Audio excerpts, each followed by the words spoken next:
بسم اللہ الرحمن الرحیم۔ السلام علیکم۔ آج جس نبی کا ہم ذکر کریں گے ان کا نام ہے ابو البشر حضرت آدم علیہ السلام۔ اس زمین و آسمان کی پیدائش 2 دن میں ہوئی۔ اللہ رب العزت نے زمین کی سطح پر بلند و بالا پہاڑ کی میخیں گاڑی، اس میں برکتوں کا نزول کیا اور بنی آدم کی ضروریات کے اسباب پیدا فرمائے۔ زمین کی تخلیق و تزئین میں 4 روز صرف ہوئے۔ ان اسباب کو کام میں لا کر رزق کا حصول تمام طلبگاروں کے لیے یکساں کیا۔ زمین کی تخلیق کے بعد اللہ رب العزت نے اوپر کی طرف توجہ فرمائی۔ اوپر دھواں ہی دھواں تھا۔ آسمان اور زمین کو حکم دیا گیا، میری بارگاہ میں حاضر ہو جاؤ۔ انہوں نے زبان حال سے عرض کی، اے اللہ، ہم بڑی خوشی سے حاضر ہیں۔ پھر اللہ رب العزت عرش پر متمکن ہوئے، جس طرح کہ اس کی شان کے لائق ہے۔ پھر سورج اور چاند کو حکم کا پابند بنا دیا گیا، ہر ایک مقرر مدار میں رواں ہے۔ پھر اللہ رب العزت نے ملائکہ کو وجود بخشا، جو حمد و ثنا کرتے ہیں، اس کے نام کی پاکی بیان کرتے ہیں اور نہایت اخلاص کے ساتھ عبادت کا فریضہ بجا لاتے ہیں۔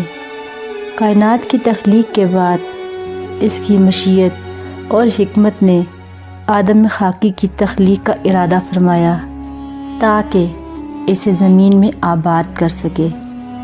اللہ رب العزت نے فرشتوں کو اپنے ارادے سے آگاہ کیا، میں ایسی مخلوق پیدا کر رہا ہوں، زمین جس کا بسیرا ہوگی وہ اس کے اطراف و جوانب میں پھیل جائیں گے۔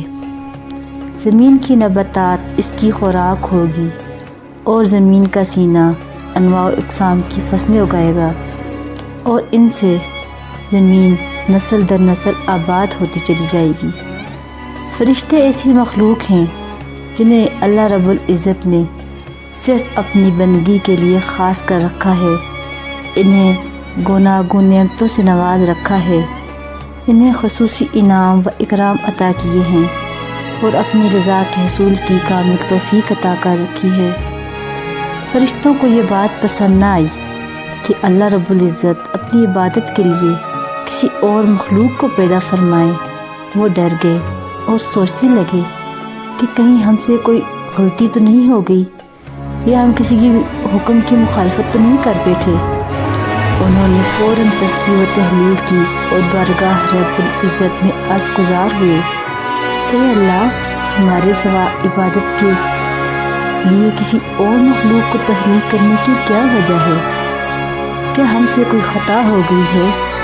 ہم تو ہمہ وقت تیری تمہید میں رطب اللسان رہتے ہیں، صبح و شام تیری پاکی بیان کرتے ہیں۔ اے اللہ، جنوں کی طرح یہ تو زمین میں دنیاوی مصلحتوں پر ایک دوسرے سے اختلاف کریں گے اور دنیاوی نعمتوں میں ایک دوسرے پر سبقت لے جانے کی کوشش کریں گے۔ اے اللہ، وہ زمین پر فساد برپا کریں گے، بے انتہا صفائیکی کا مظاہرہ کریں گے، معصوم و بے گناہ لوگوں کا خون بہائیں گے۔ فرشتوں کی یہ گفتگو کسی اعتراض کی وجہ سے نہ تھی، بلکہ وہ چاہتے تھے کہ دلوں پہ چھائے شک و ارتیاب کے بادل چھٹ جائیں۔ نیز اس آرزو تمنا کا اظہار میں مقصود تھا کہ زمین کی خلافت کی نعمت سے انہیں سرفراز کیا جائے، کیونکہ وہ نئی مخلوق کی نسبت اللہ رب العزت کی نعمت کے زیادہ حقدار ہیں اور اللہ رب العزت کے حقوق کا زیادہ خیال رکھتے ہیں۔ ان کا استفسار فعل ربانی کے انکار پہ مبنی نہ تھا، اور نہ ہی اس حکمت ایزدی میں شک تھا، اور نہ بنی آدم اور حضرت آدم علیہ السلام کی تنقید شان کر رہے تھے، کیونکہ وہ اللہ رب العزت کے محبوب اور مکرم ہیں۔ وہ اللہ رب العزت کے فیصلے کو کیسے ٹال سکتے ہیں، اور اس کے حکم سے سرتابی کی کیا مجال؟ وہ تو اللہ رب العزت کے ہر فیصلے پر حکم پر سر تسلیم کر لیتے ہیں۔ اللہ رب العزت نے انہیں وہ جواب دیا جس سے انہوں نے اپنے دل میں ٹھنڈک اور طمانینت محسوس کی، اور تمام وسوسے اور تمام شک و شبہات کے بادل چھٹ کر رہ گئے۔ اللہ تعالیٰ نے فرمایا، میں وہ باتیں جانتا ہوں جو تم نہیں جانتے۔ میں آدم کی نیا بت کی حکمت کو جانتا ہوں، اگرچہ تم اس راز سے ناواقف ہو۔ بس میں اپنی حکمت کے تقاضوں کو پورا کرتے ہوئے خاک سے آدم کو پیدا کروں گا اور اپنی خلافت کا تاج اس کے سر پر رکھوں گا، اور پھر تم اپنی آنکھوں سے دیکھ لو گے کہ تم اس کے جواہر سے ناواقف ہو اور اس کی حقیقت کو سمجھ پائے۔ قرآن پاک میں ارشاد باری تعالیٰ ہوتا ہے، جب اس کو درست کر لوں اور اس میں اپنی روح پھونک دوں تو اس کے آگے سجدے میں گر پڑنا۔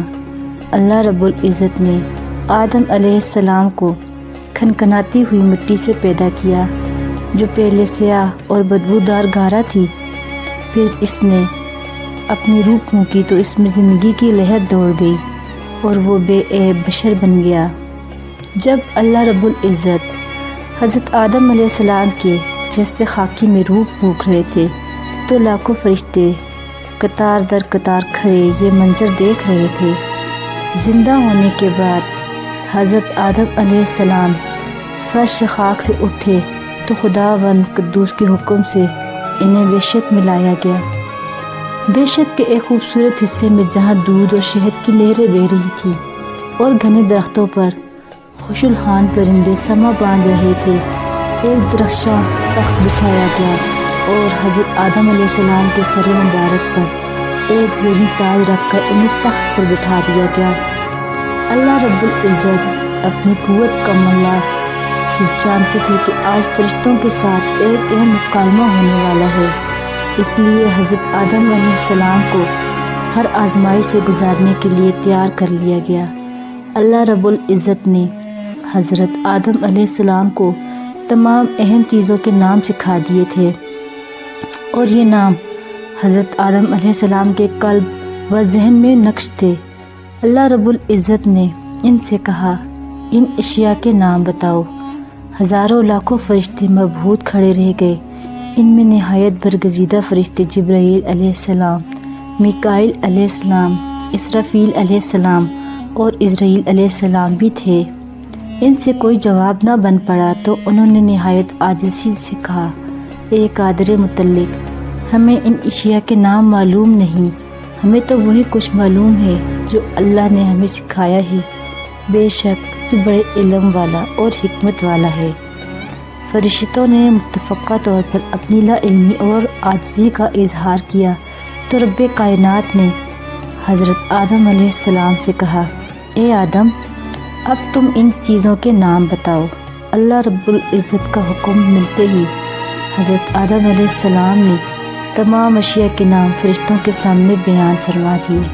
یوں رب العزت نے فرشتوں کو دکھایا کہ یہ پتلہ خاکی ہونے کے باوجود علم و مرتبے میں ان سے عرفہ ہے۔ یہ تو حضرت آدم علیہ السلام کی بزرگی و فضیلت کے اظہار کا پہلا طریقہ تھا، مگر اللہ رب العزت نے ایک دوسرا طریقہ بھی اختیار کیا کہ آدم کو سجدہ کرایا۔ سب فرشتوں نے حکم کی تعمیل کی اور قطاروں کی قطاریں تخت زریں پہ جلوہ افروز حضرت آدم علیہ السلام کے سامنے سجدہ ریز ہو گئیں۔ کچھ دیر بعد جب فرشتوں کو اللہ رب العزت کی طرف سے سر اٹھانے کا حکم ہوا تو انہوں نے سجدہ ختم کیا تو یہ دیکھ کر حیران رہ گئے کہ ابلیس نے حکم خداوندی پر حضرت آدم علیہ السلام کو سجدہ نہیں کیا۔ وہ نہایت ڈٹائی سے گردن اکڑائے کھڑا رہا۔ اللہ رب العزت کو عزرائیل یعنی ابلیس کی حرکت پسند نہ آئی اور اسے پہلی بار ابلیس کے نام سے مخاطب کیا۔ اللہ تعالیٰ نے فرمایا، جب میں نے تجھ کو حکم دیا تو کس چیز نے تجھ کو سجدہ کرنے سے باز رکھا؟ تو اس نے کہا، میں اس سے افضل ہوں، مجھے تو نے آگ سے پیدا کیا ہے اور اسے مٹی سے بنایا ہے۔ فرمایا، تو وحشت سے اتر جا، تجھے شایع نہیں کہ یہاں غرور کرے، بس نکل جا، تو ذلیل ہے۔ اس نے کہا مجھے اس دن تک مہلت عطا فرما جس دن لوگ قبروں سے اٹھائے جائیں گے۔ پھر شیطان نے کہا مجھے تو نے ملعون کیا ہے، میں بھی تیرے سیدھے راستے پر ان کو گمراہ کرنے کے لیے بیٹھوں گا، پھر ان کے آگے سے، پیچھے سے اور دائیں سے اور بائیں سے غرض ہر طرف سے آؤں گا اور ان کو راہ ماروں گا، اور تو ان میں سے اکثر کو شکر گزار نہیں پائے گا۔ اللہ نے فرمایا نکل جا یہاں سے پاچی مردود، جو لوگ ان میں سے تیری پیروی کریں گے میں ان کو اور تجھ کو جہنم میں ڈال کر تم سے جہنم بھر دوں گا۔ اور ہم نے آدم سے کہا کہ تم اور تمہاری بیوی بیشت میں رہو اور جہاں سے چاہو اور جو چاہو نوش جان کرو، مگر اس درخت کے پاس نہ جانا ورنہ گنہگار ہو جاؤ گے۔ ارشاد باری تعالیٰ سننے کے بعد شیطان مردود نے اپنی خباثت کا مظہر اظہار کرتے ہوئے کہا اے اللہ، میں زمین پر تیرے ان بندوں کو گمراہ کرنے کی ہر ممکن کوشش کروں گا، ممکن ہے کچھ لوگ میرے ان جملوں سے بچ جائیں مگر اکثر نشانہ بنیں گے۔ اللہ رب العزت نے شیطان مردود کو اس کی اجازت دے دی۔ اللہ تعالیٰ نے شیطان کو اس کے کیے کی سزا دی اور اپنی عطا کردہ نعمت اس سے واپس لے لی۔ حضرت آدم علیہ السلام اور ان کی زوجہ کو جنت میں ٹھہرایا اور انہیں وحی کے ذریعے بتایا کہ میری نعمت کا شکر کرو، میں نے تمہیں بدیع فطرت پر پیدا کیا اور اپنی مشیت کے تحت تمہیں حسین و جمیل صورت بخشی ہے، پھر تمہیں اپنی روح پھونک کر فرشتوں کو سجدہ کرنے کا حکم دیا ہے اور تمہیں اپنے خاص علم سے نوازا ہے۔ دیکھو ابلیس میری نعمت سے محروم ٹھہرا ہے اور لعنت کا مستحق ہوا ہے، صرف اس وجہ سے کہ اس نے میرے حکم عدولی کی ہے۔ جنت دار الخلد ہے، یہ تمہاری منزل اور ٹھکانہ ہے، اگر تم اطاعت پر کمر بستہ رہے تو تمہیں اس نیکی کا صلہ ملے گا، اور جنت کی ابدی بہاریں ہمیشہ تمہارے لیے ہوں گی، اور اگر تم نے اپنا عہد توڑ دیا تو تمہیں اس گھر سے نکال دیا جائے گا اور جہنم کی تیار شدہ آگ سے تمہیں عذاب دوں گا۔ یہ بات مت بھولنا کہ شیطان تمہارا دشمن ہے، کہیں تمہیں جنت سے نکال نہ دے اور تم شقاوت کی حقدار بن جاؤ۔ میں نے جنت کی ہر نعمت تمہارے لیے مباح کر دی ہے، جہاں سے چاہو جنتی میوے توڑ کر کھاؤ، مگر ان بے شمار درختوں کے درمیان میں صرف ایک درخت کے قریب تمہیں جانے سے روک رہا ہوں۔ اللہ رب العزت نے درخت کا تعین بھی فرما دیا اور اشارے سے بتا دیا یہ شجر ممنوع ہے، اس لیے کہ کوئی شک اور ابہام نہ رہے۔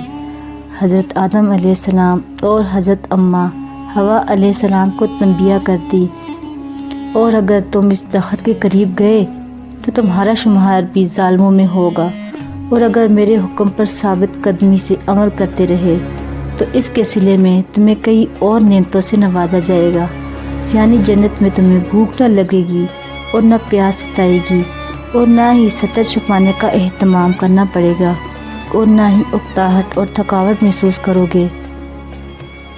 حضرت آدم علیہ السلام اور بی بی جنت حوا جنت میں رہنے لگے، جس چیز کی خواہش کرتے اس سے مطمع ہوتے اور جنت کی ابدی نعمتوں سے اپنی آنکھوں کو لطف اندوز کرتے۔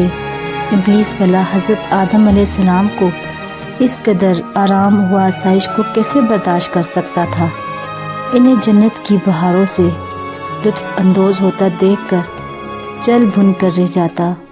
وہ خود تو اللہ کی رحمت سے محروم ہو چکا تھا، وہ حضرت آدم علیہ السلام کو سجدہ نہ کرنے کی وجہ سے جنت سے نکال دیا گیا تھا۔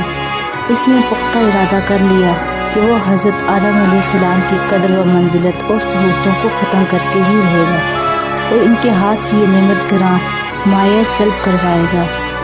کیا یہ وہی خاکی آدم نہیں جس کو سجدہ نہ کرنے کی پاداش میں وہ راندہ درگاہ ہوا اور ہمیشہ کے لیے اللہ رب العزت کی نعمتوں اور اس کی رضا کے حصول سے محروم ٹھہرا؟ ہاں، یہ اس انسان کی بدولت ہی تو ہوا ہے اسے سجدہ نہ کر کے، اس کی تعظیم سے انکار کر کے وہ ہمیشہ کے لیے لعنت کا مستحق قرار پایا ہے۔ ابلیس کے سینے میں انتقام کی آگ بھڑک رہی تھی۔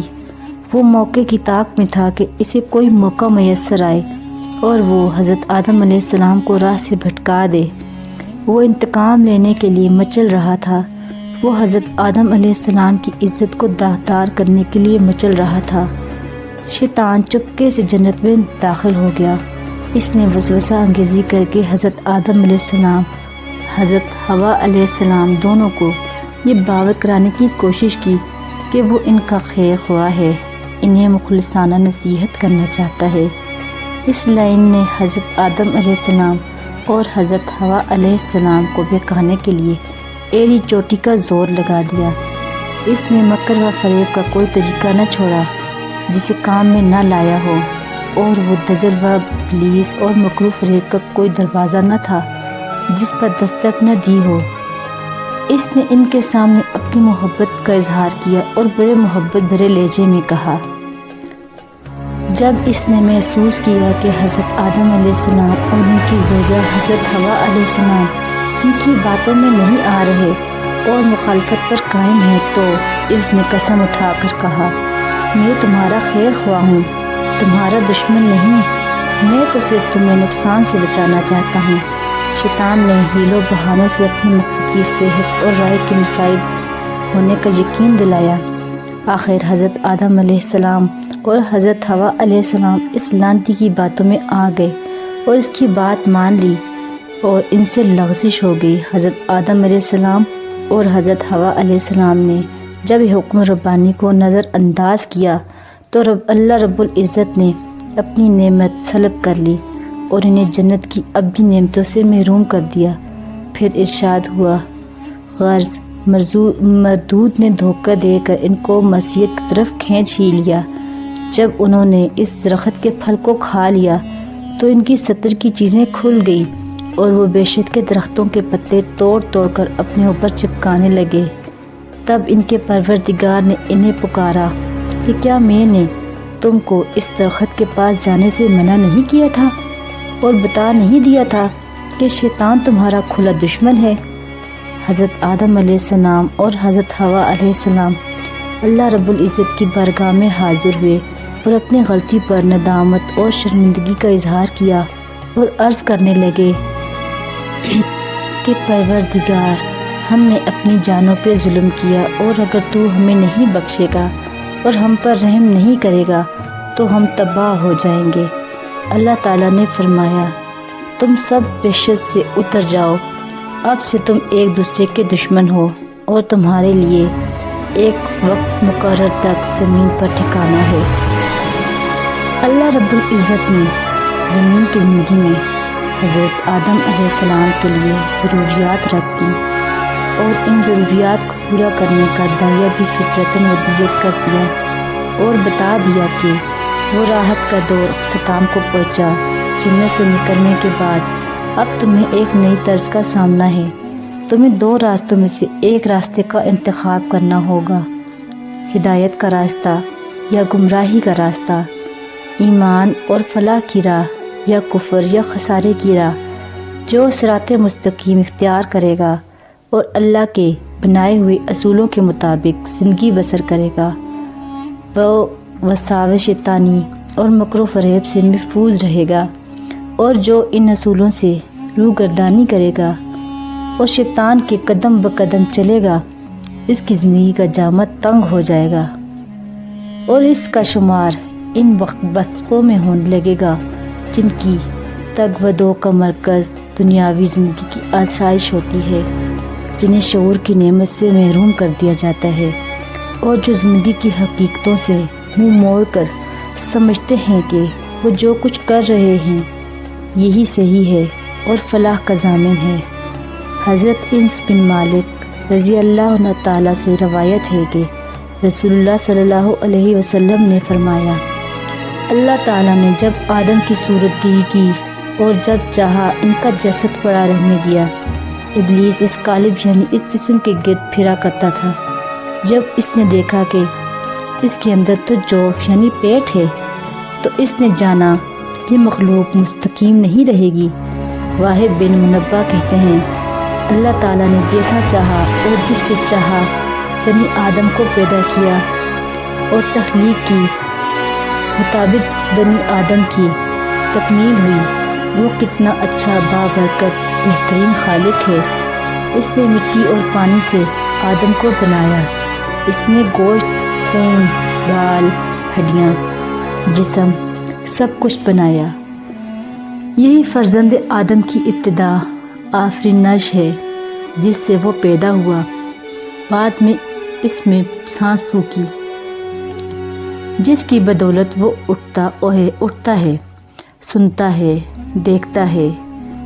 چار پائے یہ کچھ جانتے ہیں جس سے بچتے ہیں، وہ سب کچھ جانتا ہے اور ان سب سے بچتا ہے۔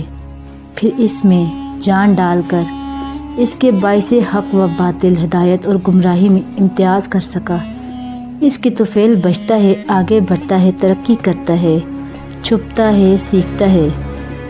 حضرت موسیٰ الاشعری رضی اللہ تعالیٰ عنہ بیان کرتے ہیں کہ رسول اللہ صلی اللہ علیہ وسلم نے فرمایا اللہ تعالیٰ نے آدم علیہ السلام کو ایک مشت خاک سے پیدا کیا جو تمام روئے زمین سے لی تھی۔ یہی باعث ہے کہ فرزندان آدم میں اس خاک کا اندازہ قائم رہا۔ اللہ رب العزت کا ارشاد عالی شان ہے، بلا شبہ ہم نے انسان کو اچھی صورت میں پیدا کیا ہے اور ہم نے بنی آدم کو عزت بخشی۔ حضرت آدم علیہ السلام کے ہاں حضرت حوا علیہ السلام کے بطن سے ہر روز ایک لڑکا اور لڑکی پیدا ہوتے تھے۔ اس وقت بہنوں سے شادی کی ممانعت نہ تھی، مگر اتنا خیال رکھنا ضروری تھا کہ ایک دن پیدا شدہ لڑکے کی شادی دوسرے روز کی شادی شدہ پیدا شدہ لڑکی سے ہوتی ہے۔ حضرت آدم علیہ السلام کے دو بیٹے حابیل اور قابیل تھے۔ قابیل کے ساتھ اکلیمہ پیدا ہوئی اور قابیل کے ساتھ الوزب۔ اللہ رب العزت کے دستور کے مطابق قابیل کی شادی حابیل کی بہن الیوزا سے اور حابیل کی شادی قابیل کی بہن اکلیمہ سے ہونا تھی، مگر قابیل کو یہ منظور نہ تھا۔ اس کے ساتھ پیدا ہونے والی لڑکی اکلیمہ حابیل کے ساتھ پیدا ہونے والی لڑکی الیوزا سے کہیں زیادہ خوبصورت تھی۔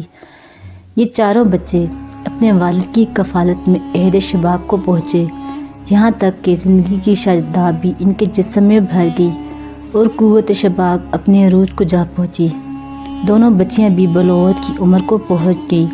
اب حابیل اور قابیل زمین میں رزق تلاش کرنے میں مصروف ہو گئے۔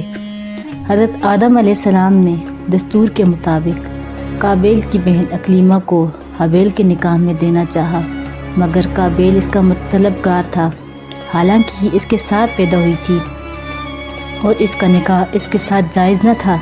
جب قابیل نے اس بات پر بہت اصرار کیا تو حضرت آدم علیہ السلام نے حکم دیا، تم دونوں اللہ رب العزت کی بارگاہ میں اپنی اپنی نظر پیش کرو۔ جس کی نظر اللہ تعالیٰ نے قبول کر لی اس کے ساتھ اکلیمہ کی شادی کر دی جائے گی۔ قابیل چونکہ زراعت پیشہ تھا، اس لیے اس نے اپنی کھیت کا گلا سڑا گلا نظر کے لیے پیش کیا، اور حابیل چرواہا تھا، اس لیے اس نے ایک صحت مند بکری نظر کے لیے پیش کی۔ حابیل کی نظر قبول کر لی گئی۔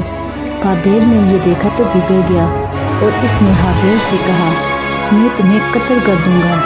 یہ سن کر حابیل نے تحمل سے کہا، میرے بھائی، اس میں میرا قصور کیا ہے کہ تیری قربانی قبول نہیں ہوئی؟